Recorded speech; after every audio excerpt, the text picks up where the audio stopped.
A flare doesn't actually come out of nowhere. It gives you warning signs days before it hits. You've just been trained to ignore them until they're impossible to ignore. I call this the early action plan, a specific sequence for catching those warning signs early and interrupting the cascade before it becomes a full flare. Here's what to actually watch for. Low energy that doesn't match your sleep or workload. Sleep disturbance, waking in the night, or not feeling rested even after enough hours. Urgency creeping up. Maybe you're going 2 more times a day than your normal baseline. Dull pain or pressure low in the abdomen that eases after a bowel movement. And subtle brain fog, trouble concentrating, losing words mid-sentence, a mental fatigue that feels different from just being tired. Most people expect flare warnings to be dramatic. They're not. They're quiet, and that's exactly why they get missed.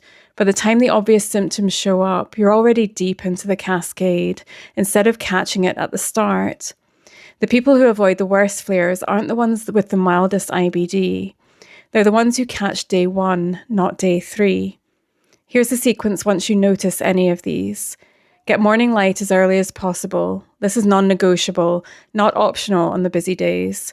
Move consistently through the day, even if it's just short walks between meetings. Take actual light breaks outside rather than staying under artificial light for hours at a stretch.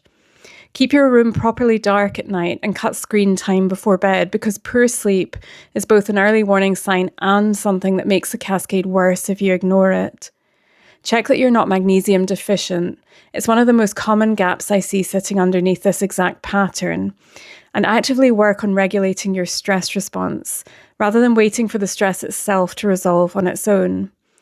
The rule is, the earlier you catch the signs, the less you have to do to interrupt them. Waiting until day 3 of obvious symptoms means you're managing a flare.